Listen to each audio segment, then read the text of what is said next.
Guys, what's going on? I hope you guys are well. So, guys, really interesting news breaking out. Guys, a lot of you were saying, you know what, Imran, these rumors are nonsense. These rumors are crap. These rumors are not true about Gervonta Davis and Keith Thurman. And I was like, hang on a minute. If these rumors are circulating, they're circulating from somewhere. Keith Thurman also mentioned that Tank might move up. So obviously Keith Thurman heard it from somewhere. Otherwise, he wouldn't have, said it in the media. He wouldn't have said it to the Boxing Voice, I believe he said it to. So I was like, hang on a minute. Right? I know you guys are saying, well, this is not true, blah, de, blah, de, blah. I was like, hang on a minute. This is something that has come out the mouth of Keith Thurman. He's not just saying it. He's heard something.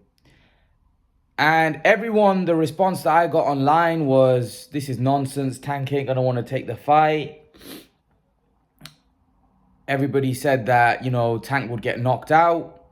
The CEO of Mayweather Promotions, Leonard Ellerbe, who is a well-known face around Mayweather and a well-known face around the operations of the Mayweather Promotions, he does, I think he basically, he's in the media a lot. He manages Floyd Mayweather and Tank. He was the CEO of Mayweather Promotions. And it's been quite vital to Mayweather and Gervonta Davis's career. And he's come out and said, Gervonta Davis, he goes, Keith Thurman's a great fighter, and Tank Davis is not 147-pounder, but I would make that fight in a heartbeat, and Tank Davis would beat Keith Thurman out. He would knock Keith Thurman so this is very, very interesting stuff. Now, I said to you guys that the reason why I think this fight could be possible is the fact that Mayweather and basically alienated Gervonta Davis by saying that, he's only going to fight PBC fighters. He wants to fight in-house fighters. He doesn't want to make other promotional companies great. So that said to me that they're only going to fight in-house fighters. Now, who is there in the PBC at 130, 135, 140? And the best fighters that they've got is at 147. So basically, you're limiting Tank's options. Tank also came out and said they think I'm Superman, I heard. I don't know whether he's basically saying that I'm not big enough for Thurman or whether he's saying that I am the man. I don't know what he meant by that. But the fact of the matter is that this fight is definitely a possibility. There's no question that Keith Thurman could fight. Gervonta Davis could fight Keith Thurman, no, without question. I'm thinking that there's a great chance this fight could happen, and one that I'd be very, very excited, to be honest. I'm still not confident it gets made because of the risk attached to it. I know Leonard Ellerbe is talking big, but Leonard Ellerbe basically saying that he'd make that fight in a heartbeat. And when a promoter says that, I think he's talking about making the fight. I know he's not the promoter, and it's Al Heyman that probably pulls the strings. But if the CEO of Mayweather Promotion, who basically manages his Tank career, him and Mayweather, is saying that he'd make that fight in a heartbeat, I think that tells us a lot about their stance on making the fight. Do I think Gervonta Davis knocks Keith Thurman out? Absolutely not. I think it's a very dangerous fight. I don't know how Gervonta wins that fight. Keith Thurman's so big now. Are they just relying that he's going to knock Keith Thurman out with a body shot, or he's going to knock him out with, the explosive power that Tank has? We know that Tank is blessed with explosive power, but we're talking about a guy that's going to dwarf him in the ring. We're talking about a guy that's probably twice the size of him. And we're talking about a guy that has serious punching power. Even at welterweight, Keith Thurman has punching power that needs to be respected. I'm not saying he's a massive puncher. I know his name's One Time. I don't think his nickname goes with his punching power. I don't think he is One Time. I think that is a nickname probably for someone like Wilder, but he can definitely punch. And for really a 130, 135 pounder, he can punch very hard. Let's not forget, Gervonta Davis said that he was wary of taking Barrios' power because Barrios was big. What's it going to be like against Keith Thurman? Now, Keith Thurman isn't as tall as Barrios, but Keith Thurman is a big dude. Like, when I mean a big dude, he's big. He's a thick-set dude, right? He's a big welterweight, and he can punch at welterweight. He's not a knockout artist for a big welterweight, but for a small guy like Tank, who's 5'4", 5'5", coming up in weight, I'm pretty sure he is a knockout artist. Like even Manny Pacquiao said, and Manny Pacquiao we know has got a granite chin, basically said that Keith Thurman can punch very, very hard. Very, very hard. So if I'm honest with you, I don't know whether this would be a wise move at all, but it would be a very brave move and a move that actually would get Tank very well respected within the world of boxing. If Tank was to take this move, you'd have to say that's a very ballsy move, and a move where all this stuff about him cherry picking and all that nonsense that has been said about him, and listen, it is true to an extent, we'll all have to stop. Because for me, if he beats Keith Thurman, I'd happily put him in the top 10 pound for pound. You could possibly put a place in the top 5. You know, this would be a serious move. And I know my man Steven in the comment section in the video that I did last said, oh, well, no, this is a stupid fight. You know, this, that, and the other. Well, it's being talked about and it's being seriously rumored now. So this isn't no longer stupid. This is daring to be great. Now, Steven said, no, it's not daring to be great. It's daring to be stupid because the size difference is too much. I think they see a vulnerability in Keith Thurman.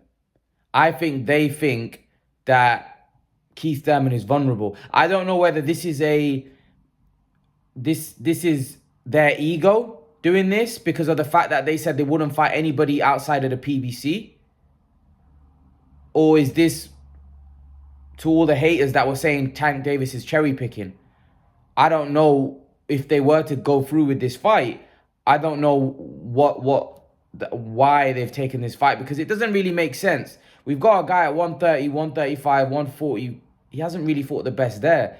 So, and now he's talking about going and fighting probably a top 5 welterweight. And like I've said to you, the welterweight division is far better than any other division. The guys there are very, very talented. So Tank's not just moving up to a division which is a more skilled division. He's moving into a division that is very stacked. You could probably name 7, 8, 9 guys that could beat Tank at welterweight. You know, you couldn't do that in any other division. And obviously that a lot of that would be down to the size as well. It's not just the fact that they're more skilled, they're better. It's the fact that the size would be huge. They'd be huge compared to Tank. So the size difference, Tank might not be able to overcome it. Let's not forget, he said himself that Barrios was a problem. He was big and he was wary of his power. Those guys are bigger. They punch harder. They're better boxers. They're more athletic at welterweight. Even Josh Taylor, right? If you were to put Josh Taylor at the 147 division, he's not a top 5 welterweight. There's 5 welterweights that are better than him. There's probably 6 or 7 that could beat him. And he's a big 140. He's the undisputed champion. That's what I'm saying. The goal from 147 and downwards is massive. Even skill-wise, talent-wise, everything. They're just better up there. And that's always been like that. You know when 10 years ago, when I used to follow the 140-pound division a lot, the golfing class at 147 even then was massive. And you got to look at back then, the champions were Bradley, Khan, Matisse, Lamont Peterson, Zab Judah, Malignaggi, Kotelnik, you know, Danny Garcia. We had guys like that there. And even then, the 147-pound division was good. Maidana was at 140. Even then, the 147-pound division was tougher.